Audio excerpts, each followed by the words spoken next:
Hello everyone, welcome to DNA coaching classes. तो जैसा कि आप लोग चैप्टर 1 यहाँ पे कंप्लीट हो चुका है आप लोग के लिए, है ना। तो पूरी तरीके से यानी 1.6 लास्ट एक्सरसाइज कंप्लीट हो गई थी और आप लोग उसके एक्सरसाइज को दोबारा से रिवाइज करते रहिए। अगर कोई क्वेश्चन नहीं आ रहा है तो बताइए, ठीक है ना, कमेंट कीजिए, बताया जाएगा। और आज चैप्टर 2 स्टार्ट होगा। Chapter 2 polynomials. तो नाम सुनते ही बहुपद कुछ याद आ रहा होगा कि 8th क्लास में पढ़े थे आप लोग, है ना। पॉलिनोमियल्स, तो पॉलिनोमियल्स होता क्या है?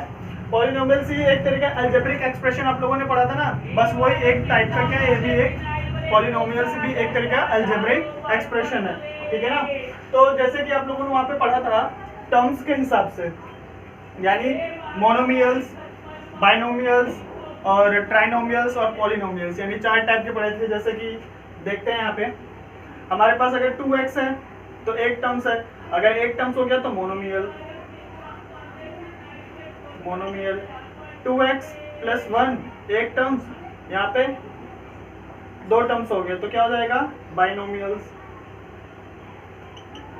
अगर यहाँ पे 3 टर्म्स हो जाते हैं,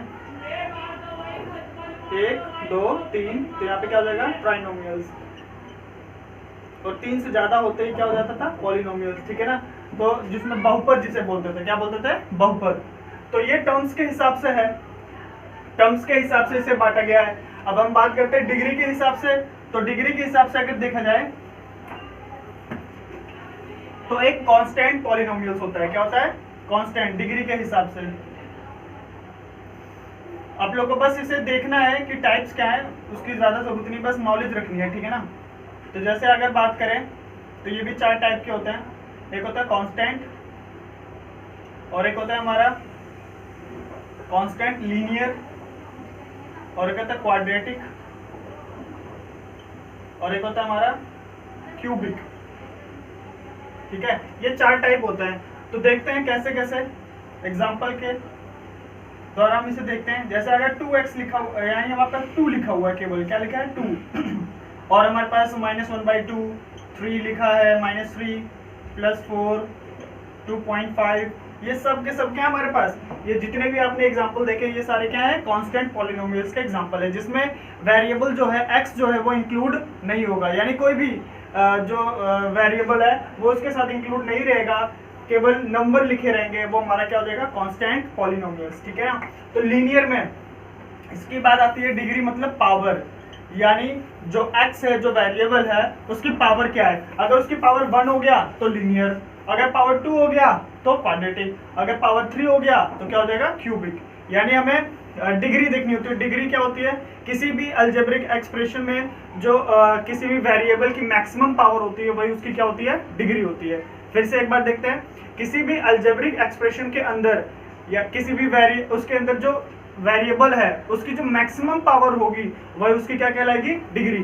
तो उसी डिग्री के हिसाब से हम उसे कांस्टेंट में डिवाइड करते हैं, लीनियर में, क्वाड्रेटिक में और क्यूबिक में डिवाइड करते हैं। तो अगर यहाँ पे वेरिएबल है ही नहीं तो ये हो जाएगा कांस्टेंट। अगर वेरिएबल की पावर 1 हो, जैसे हम लिखते हैं 2x 3t 4z -2z -3x, तो हमने देखा यहाँ पे x की जो पावर है वो क्या है? 1 है। x की पावर यहाँ पे 1 है। यहाँ पे हम +1 भी लिख सकते हैं, कोई दिक्कत नहीं है। हमें सिर्फ देखना है कि जो वेरिएबल है उसकी मैक्सिमम पावर क्या है। तो वेरिएबल हमारे पास x है, उसकी मैक्सिमम पावर कितनी है? 1 है। तो 1 है तो क्या हो जाएगा? ये सब के सब में देख रहे हैं हमने कि z का देखा, t का देखा, x का देखा, इसकी मैक्सिमम पावर क्या आ रही है? 1 आ रही है। तो 1 आ रहा है तो क्या हो जाएगा? Linear polynomial. क्या हो जाएगा? लीनियर पॉलिनोमियल, ठीक है ना। अब क्वाड्रेटिक में देखते हैं, जैसे 2x² + 3x + 1, हमने लिखा 2z² 3z + 3 4x² + 5x 4x + 2, इस तरीके से हमने देखा। तो ये एग्जांपल किसके हैं? क्वाड्रेटिक है, क्योंकि यहाँ पे x एक है, यहाँ पे भी x है, लेकिन यहाँ पे मैक्सिमम पावर देखनी है, हमें उस वेरिएबल की मैक्सिमम पावर देखनी है। यहाँ तो 1 है, यहाँ पे नहीं जाएंगे, यहाँ पे क्या है 2 है, तो मैक्सिमम पावर यहाँ पे क्या है 2 है, तो जिसकी मैक्सिमम पावर क्या होगी 2 होगी, वो क्या हो जाएगा क्वाड्रेटिक इक्वेशन, क्वाड्रेटिक पॉलिनोमियल होगा। क्या होगा क्वाड्रेटिक पॉलिनोमियल, ठीक है ना। ये सब के सब आप जो देख रहे हो ये सब अलजेब्रिक एक्सप्रेशन है, ठीक है ना। अलजेब्रिक एक्सप्रेशन ये हमारा क्या एक तरीके का टाइप ऑफ अलजेब्रिक एक्सप्रेशन हमारा क्या कहलाता है पॉलिनोमियल्स, ठीक है ना। अब क्यूबिक में आप लोग जान गए हो तो यहाँ पे पावर कितनी आएगी 3 हो जाएगी, वहाँ पे जगह नहीं है, मैं ऐसे लिखता हूँ। और भी टर्म्स लिख सकते हैं इसके अंदर, 2x plus 3 square plus x plus 1। तो हमने देखा यहाँ पे x जो है इसकी पावर 1 है, लेकिन हम यहाँ नहीं लेंगे, मैक्सिमम पावर पे जाएंगे। यहाँ पे क्या है 2 है, यहाँ पे क्या है 3 है, तो मैक्सिमम पावर क्या है 3 है। जब मैक्सिमम पावर 3 हो जाएगी तो क्या कहलाएगा क्यूबिक पॉलिनोमियल। तो ये था हमारा टाइप किसमें डिग्री में, और टर्म्स के हिसाब से आप लोग जान गए हो मोनोमियल, बाइनोमियल, ट्राइनोमियल और पॉलिनोमियल्स, वो टर्म्स के हिसाब से थे। अगर मैं पूछूं इसके बारे में तो यहाँ पे हम इसे क्या क्या बोल सकते हैं, यहाँ पे 1 2 3 टर्म्स है, कितने टर्म्स है 3। अगर 3 टर्म्स है तो क्या बोलेंगे ट्राइनोमियल्स, और साथ में और क्या बोल सकते हैं पावर कितनी है 2, तो क्वाड्रेटिक पॉलिनोमियल, और साथ में क्या है ये ट्राइनोमियल्स है ना। तो इस तरीके से हम किसी भी अलजेब्रिक एक्सप्रेशन को बता सकते हैं। जैसे यहाँ पे आए तो ये लीनियर है और साथ में बाइनोमियल है, लीनियर भी है क्योंकि मैक्सिमम पावर कितनी है z की 1 है, तो लीनियर पॉलिनोमियल, और साथ में कह सकते हैं एक टर्म्स और 2 टर्म्स, यानी कितने टर्म्स, कितने नंबर ऑफ टर्म्स कितने हैं 2, तो क्या हो जाएगा बाइनोमियल्स, ठीक है ना। तो आगे बढ़ते हैं,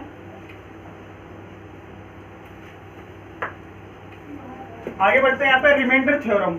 अब रिमाइंडर थ्योरम में क्या है आप लोग को आगे बताया जाएगा जब इसके क्वेश्चन कराए जाएंगे, तो मैं थोड़ा सा ऐसे नॉलेज देता हूँ इसके बारे में। तो रिमाइंडर थ्योरम में आपको एक्सप्रेशन दिया जाएगा, जैसे आप लोग डिवाइड करते हो किसी भी नंबर को, जैसे आपको 45 को 5 से डिवाइड करने के लिए बोल दिया जाए, ठीक है ना, 45 को 5 से डिवाइड करने के बोल दिया जाए तो आप इसे डिवाइड कर लोगे आराम से, है ना। 3 से डिवाइड करने के लिए बोल दिया जाए, 3 1 जा 3 5 15, है ना, इस तरीके से डिवाइड कर रहे हो तो आपको अब क्या दिया जाएगा अलजेब्रिक एक्सप्रेशन दिया जाएगा। अब उसे आपको क्या करना होगा डिवाइड करना होगा। एक छोटा सा एग्जांपल मैं दिखाता हूँ आप लोग को, जैसे x स्क्वायर x प्लस 1 है, अब आपको इसे x से डिवाइड करना है, किससे डिवाइड करना है x से, तो कैसे होगा ये सारी चीजें आपको किसमें बताई जाएगी remainder theorem and factor theorem के अंदर ये सारी चीजें बताई जाएंगी। तो अभी स्टार्ट नहीं करते इसे क्योंकि इसमें एक स्टेप बाय स्टेप बताना होगा, तो मैं बता रहा हूँ आप लोग को पढ़ना क्या है एक्चुअली में, ठीक है ना। तो आप लोग को मेन चैप्टर 2 में क्या क्या चीजें पढ़नी है पहले उसको हम देख लेते हैं, ठीक है ना। अब आते हैं factorization of polynomials. Factorization of polynomials 8th class में इसे भी पढ़ चुके हैं आप लोग। जैसे अगर मैं बोलूँ यहाँ पे हमारे पास एक एक्सप्रेशन है 3x, यहाँ पे मैंने लिखा 3x स्क्वायर और यहाँ पे लिखा 2x, ठीक है ना। तो आप लोग यहाँ पे देखते थे इसे फैक्टर करते थे 3x स्क्वायर को 3 multiply x plus 2 multiply x। अब देखते थे कि इन दोनों टर्म्स में पहला टर्म्स और दूसरे टर्म्स में कॉमन क्या आ रहा है, तो हमने देखा यहाँ पे कॉमन x मिल रहा है, तो हम क्या करते थे यहाँ पे x कॉमन लेते थे और ब्रैकेट के अंदर जो बचता था उसे लिख देते थे। तो यहाँ पे एक x चला गया तो बचा 3x, यहाँ से x गया तो क्या बचा 2x, तो हमारे पास ये टर्म्स आते थे। तो इसे हम क्या कहते हैं फैक्टराइजेशन। क्या हो गया ये फैक्टराइजेशन, एक फैक्टर ये है और एक फैक्टर ये है, इस तरीके से हम लोग फैक्टराइजेशन करते थे। तो यही हमें मतलब इस बार फिर दोबारा से पढ़ना है, पॉलिनोमियल्स का पढ़ना है आपकी बार। क्या हम वहाँ पे अलजेब्रिक एक्सप्रेशन छोटे छोटे देखते थे, उसका एक्सप्रेशन और एक एग्जांपल बताता हूँ, जैसे x square plus 3x plus 2, है ना। तो इसका यानी पावर 2 ये क्या है क्वाड्रेटिक पॉलिनोमियल है, इसका हमें क्या करना है फैक्टराइजेशन। तो कैसे करते थे 3x को ब्रेक करते थे 2x प्लस x में, तो 2x प्लस x, ठीक है ना, इस तरीके से ब्रेक किया 3 आ गया, यहाँ से x कॉमन लेंगे हम, तो क्या मिला x प्लस 2 और यहाँ से 1 कॉमन लेंगे तो x प्लस 2। तो यहाँ चेक करते थे सेम आना चाहिए, तो सेम आ रहा है ना, तो अब सेम आ रहा है तो हम क्या करेंगे x प्लस 2 कॉमन ले लेंगे, बचा क्या है हमारे यहाँ पे x बचा और यहाँ पे क्या बचा 1। देखिए दो फैक्टर हमें मिले ना, तो ये अलजेब्रिक एक्सप्रेशन के फैक्टर निकालने का क्या है तरीका है। इसी तरीके से ये क्वेश्चन 4-5 क्वेश्चन 8th क्लास में दिए गए थे, तो आप लोग लगा चुके हो, ये सारे सवाल लगा चुके हो, तो थोड़ा सा एडवांस में आप लोग को ये सारी चीजें पढ़नी है बस, और कुछ नहीं, ठीक है ना। और अब बात करें अलजेब्रिक आइडेंटिटीज की, तो आईडीज आप लोग पढ़ चुके हो, a प्लस बी का होल स्क्वायर बराबर क्या होता है a square plus 2ab plus B square. दूसरी आईडी a माइनस बी का होल स्क्वायर बराबर आईडी में a square minus 2ab plus B square, ठीक है ना। अब a माइनस बी और a प्लस बी क्या होता है third ID a square minus B square. ये आईडी हम लोग अभी पहले चैप्टर में इस्तेमाल कर चुके हैं, है ना। फैक्टराइजेशन में, रेशनलाइजेशन में हम लोग इस्तेमाल किए थे ये आईडी, ठीक है ना। अब आगे देखते हैं और क्या है आईडी, x प्लस ए और x प्लस बी। यहाँ पे सेम होता था x, लेकिन यहाँ पे डिफरेंट होता था। कैसे कर देंगे, X square plus A plus B into X plus A B, ये होता था हमारा इसका। तो ये 8th क्लास में आप लोगों ने पढ़ा था, लेकिन हमें यहीं तक नहीं पढ़ना है, अब हमें पावर 3 में भी जाना है। किस में जाना है, पावर 3 में। तो देखते हैं पावर 3 के लिए देखते हैं, चलो देखो a प्लस बी का होल क्यूब क्या है, होल क्यूब। तो कैसे होता है इसका एक्सप्रेशन देखिए ध्यान से, a क्यूब प्लस लिखते चलेगा बी क्यूब प्लस 3ab और ब्रैकेट में a प्लस बी। और कैसे लिख सकते हैं इसको, a क्यूब बी क्यूब। अब ये पार्ट जब a से मल्टीप्लाई होगा तो a का क्या हो जाएगा स्क्वायर इंटू बी, और फिर अब जब इससे होगा तो b का स्क्वायर हो जाएगा, ठीक है। ये हो गया हमारा प्लस वाले का, ठीक है, नोट करते रहिए। अब माइनस का देखते हैं, तो a का क्यूब माइनस b का क्यूब माइनस 3ab और a माइनस b। अब इसे फिर से अगर ब्रेक करें तो minus a square b plus 3ab square, ठीक है ना। ये माइनस वाले के लिए और ये प्लस वाले के लिए, ठीक है ना। एक और एक्सप्रेशन है a cube minus b, a cube plus b cube. ये कैसे ब्रेक होता है, तो पहले a प्लस बी और फिर दूसरे ब्रैकेट में a square A B minus में प्लस b स्क्वायर, ठीक है ना। अगर देखो यहाँ पे क्या है, ये a प्लस बी का होल स्क्वायर है और ये क्या है a cube plus B cube का फॉर्मूला, ठीक है ना। तो आप लोग फॉर्मूले लिखते जाना, ये सारी आईडी आप लोग को इस्तेमाल करनी होगी, ठीक है ना। अब हम लोग एक और देखते हैं, a cube minus B cube, ये क्या हो जाएगा, यहाँ पे प्लस है तो यहाँ पे प्लस आया, ठीक है। सिर्फ ए बी वाले में माइनस आएगा प्लस वाले में। याद करने का तरीका क्या है, जैसे a cube plus B cube है, ठीक है ना, तो यहाँ पे तो प्लस आएगा, लेकिन ए बी जो आप उसमें मल्टीप्लाई करेंगे वहाँ पे क्या आएगा माइनस आएगा, और यहाँ पे माइनस है तो यहाँ पे क्या आएगा माइनस, जस्ट उल्टा करना है। और यहाँ पे माइनस है तो यहाँ पे क्या आएगा प्लस वाला आएगा। बस इसे याद रखना, आप लोग को याद रहेगा ये, ठीक है ना। तो ये हो गया क्यूबिक का, नोट कर लीजिए आईडी।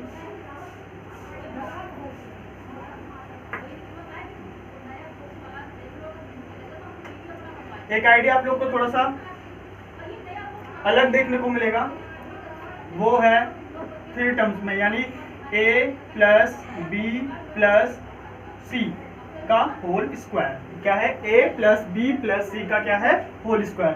तो ये आईडी कैसे ब्रेक होगी, a square plus B square plus C square plus 2ab plus 2bc plus 2ca, ठीक है ना।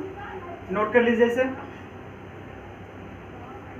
a square plus B square plus C square plus 2ab plus 2bc plus 2ca, ठीक है ना। अब जैसे आप लोग को यहाँ पे माइनस दे दिया जाए, थोड़ा सा ध्यान से देखना, यहाँ पे 2 जगह माइनस दे दिया, एक है प्लस में, तो ध्यान से देखना, हमें साथ में, यानी जब हम b को रखेंगे जहां पे भी b है, साइन के साथ रखना, कभी भी गलती नहीं होगी, साइन के साथ रखना। अपने आप ये सॉल्व होगा। देखो कैसे होगा, आप लोगों को तरीका बताया जा रहा है ताकि कभी गलत ना करो। वैसे फॉर्मूला रटना पड़ेगा फिर आप लोग को, वैसे तो अगर ऐसे जानेंगे तो थोड़ा सा टाइम लगेगा, लेकिन सही से आपका एक्सप्रेशन बिल्कुल सही रहेगा, साइन एक भी गलत नहीं होगा। ध्यान से देखिए, तो सबसे पहले ए है तो हमने क्या किया, ए का होल स्क्वायर करो, होल स्क्वायर, ठीक है ना। प्लस है, प्लस लगाओ। यहाँ पे देखो माइनस बी है तो ब्रैकेट में माइनस बी का होल स्क्वायर लगाओ, फिर प्लस ही लगाओ हर जगह। और सी है, माइनस सी है तो माइनस सी का क्या लगाओ, होल स्क्वायर लगाओ, फिर से प्लस। अब 2ab है तो 2 में a तो हमारा प्लस है तो a को लिख दो, लेकिन b क्या है, माइनस में, इसको ब्रैकेट में रखो, जो भी माइनस में है उसे ब्रैकेट में रखना है, ठीक है ना। अब फिर 2bc, b भी हमारा माइनस में है और c भी हमारा क्या है, माइनस में, दोनों को ब्रैकेट में ही रखेंगे। और फिर 2ca, c माइनस में है लेकिन a माइनस में नहीं है तो a को ऐसे ही रखेंगे। अब आते हैं यहाँ पे, देखते हैं, ध्यान से देखना, a स्क्वायर, यहाँ पे क्या होगा, जब माइनस में किसी भी माइनस की पावर क्या हो, इवन हो, तो हमेशा क्या देगा वो माइनस हमें प्लस में ही कन्वर्ट हो जाएगा, ठीक है ना। तो क्या हो जाएगा, b का स्क्वायर, यहाँ पे c का स्क्वायर। यहाँ पे ध्यान से देखना, यहाँ पे एक माइनस है और एक क्या है, प्लस है, तो प्लस माइनस का मल्टीप्लीकेशन क्या आएगा हमारा, माइनस, तो क्या आ जाएगा माइनस ab, 2ab, यही ध्यान में रखना है, क्या आ जाएगा माइनस 2ab। यहाँ पे देखो एक माइनस ये रहा, एक माइनस ये रहा, दोनों आपस में मल्टीप्लाई करेंगे तो प्लस हो जाएंगे, तो एक्सप्रेशन किस में आएगा, प्लस में, 2bc। इसी तरीके से यहाँ पे देखो, यहाँ प्लस में, यहाँ पे माइनस में, तो एक माइनस है तो वो क्या करेगा, ऑड हो गया, ऑड हो गया तो माइनस दे देगा, 2ca। देखो यहाँ पे माइनस, यहाँ पे प्लस, यहाँ पे माइनस। तो इस तरीके से हमें बार बार रटना ना पड़े, अगर आप इस तरीके से करोगे तो आपको रटना नहीं पड़ेगा, ठीक है ना। और आप इस तरीके से करके फॉर्मूला बना के याद कर सकते हो, ठीक है ना, तो कभी गलती नहीं होगी। तो इस तरीके के एक्सप्रेशन है यहाँ पे। आगे देखते हैं, एक और एक्सप्रेशन है,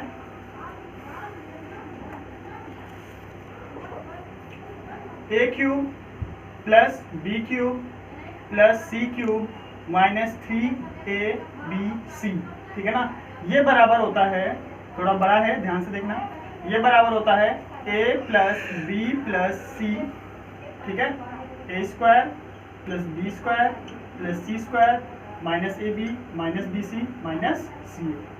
नोट कर लीजिए, ये एक्सप्रेशन होता है इसका, यानी a cube plus B cube plus C cube minus 3abc बराबर क्या होता है, a plus B plus C, और ब्रैकेट में, अगले ब्रैकेट में ये वाला, ये हो गया फैक्टर फॉर्म में। ये सारे के सारे किसके फॉर्म में मिलेंगे हमें, फैक्टर फॉर्म में, ठीक है ना। तो ये हो गई सारी की सारी हमारी आईडी, ठीक है। कोई अगर छूटी होगी तो अगले लेक्चर मुझसे बताया जाएगा, ठीक है। अब आते हैं यहाँ पे दूसरा पॉइंट क्या हमारा, polynomials of one variable. One variable यानी बहुत ही सिंपल, ध्यान से देखिए, 3x plus 2, 4x plus 5, 3y plus 2, ये सब के सब हमारे कितने हैं, वन वेरिएबल है। क्या है, वन वेरिएबल। वन वेरिएबल मतलब x क्या है, हमारा वेरिएबल है, केवल टाइप ऑफ वेरिएबल जो होंगे एक ही टाइप ऑफ वेरिएबल होंगे। जैसे मैं बताता हूँ, यहाँ पे ध्यान से देखना, 2x प्लस 3y प्लस 2, यहाँ पे ये वन वेरिएबल नहीं रहा, क्योंकि यहाँ पे एक वेरिएबल x है और एक दूसरा वेरिएबल क्या है, y है। लेकिन यहाँ पे कोई दूसरा वेरिएबल आया है, इस एक्सप्रेशन में केवल y ही है, एक ही वेरिएबल है। ये मत सोच रहे हैं यहाँ पे x है, यहाँ y है, तो हम एक एक्सप्रेशन की बात कर रहे हैं केवल। तो जो हमारा एक एक्सप्रेशन होगा, जो एक पॉलिनोमियल होगा, उसमें केवल एक ही वेरिएबल होंगे, एक वेरिएबल, यहाँ पे भी एक वेरिएबल, यहाँ पे भी एक वेरिएबल, यहाँ पे भी, यहाँ पे लेकिन दो वेरिएबल हो गए, तो ये हमारा क्या हो गया, वन वेरिएबल नहीं रहा। तो हमें पढ़ना क्या है, 9th क्लास में केवल हमें वन वेरिएबल ही पढ़ने हैं, दो वेरिएबल यानी टू वेरिएबल हमको नहीं पढ़ना है, ठीक है ना। तो यहाँ पे लिखा हुआ है देखो, 2x 3x माइनस x। अब है पढ़ना terms of polynomials. Terms of polynomials यानी जैसे कि आपको बताया जाए 4x स्क्वायर 2x प्लस 3, तो यहाँ पे टर्म्स ऑफ पॉलिनोमियल्स कितने टर्म्स है आप बता सकते हो, 1 2 3, 3 टर्म्स है। कितने हैं, 3 टर्म्स पॉलिनोमियल। ये क्या हो गया, 3 टर्म्स पॉलिनोमियल्स। इसी तरीके से अगर 2 टर्म्स आएंगे तो 2 टर्म्स हो जाएगा, ठीक है ना। ये था। और अब पढ़ेंगे कोएफिशिएंट्स ऑफ पॉलिनोमियल्स, जो बहुत इंपॉर्टेंट है, आप लोग कोएफिशिएंट्स पढ़ भी चुके हो। Coefficients of polynomial, coefficients of polynomial, चलो देखते हैं। एक एक्सप्रेशन लिखा गया है यहाँ पे, minus x cube plus 4x² plus 7x minus 2, ठीक है ना। तो कोफिशिएंट होते क्या है, तो ये कांस्टेंट पार्ट होते हैं किसी भी टर्म्स का। यानी अगर मैं पहले टर्म्स की बात करूं, दूसरे टर्म्स की बात करूं, तीसरे टर्म्स और चौथे टर्म्स की बात करूं, तो यहाँ पे जो भी हमारा वेरिएबल है, जैसे यहाँ पे अगर बात करें कोफिशिएंट्स ऑफ एक्स क्यूब, अगर हम एक्स क्यूब की बात करें तो एक्स क्यूब टर्म्स हमारा ये रहा, ठीक है ना। तो ये लिखा गया है माइनस एक्स क्यूब। तो ध्यान से देखना, जब भी किसी वेरिएबल के आगे कोई नंबर नहीं लिखा होता, जैसे यहाँ पे लिखा हुआ 4, यहाँ पे लिखा हुआ 7, तो वहां पे होता क्या, 1 होता है। क्या होता है, 1। वो लिखा नहीं जाता क्योंकि अंडरस्टूड होता है 1 ही रहेगा। तो यहाँ पे जो इसका कोफिशिएंट होगा, जो कांस्टेंट पार्ट होगा, इसको छोड़ के वही हमारा क्या कहलाएगा, कोफिशिएंट। तो क्या है, -1। क्या है, -1। अब देखते हैं कोफिशिएंट ऑफ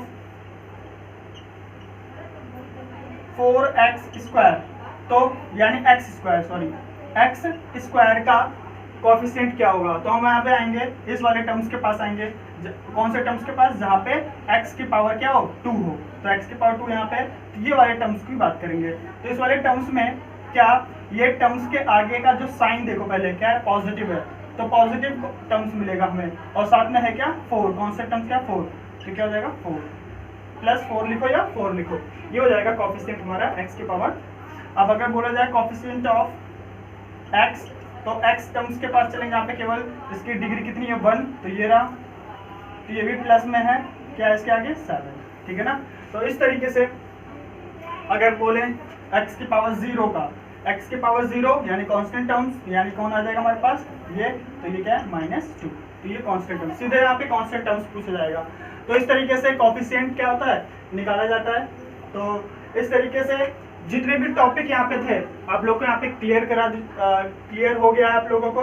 अगर कोई भी टॉपिक आपको समझ में नहीं आया तो यहाँ पे कमेंट करिएगा, और आगे के जो और भी टॉपिक रह गए हैं उसको अगले लेक्चर में हम लोग पढ़ेंगे। तो आज के लिए केवल इतना ही। तो अगर कोई भी चीज़ आपको समझ में नहीं आया तो क्या करना, कमेंट करना, ठीक है, पूछना जरूर, ताकि आप लोग को समझ में आए अच्छे से और ये चैप्टर आसानी से खत्म हो जाए, ठीक है ना। तो आज के लिए इतना ही। तो प्लीज़ चैनल को लाइक कीजिए, सब्सक्राइब कीजिए, शेयर कीजिए। Thank you.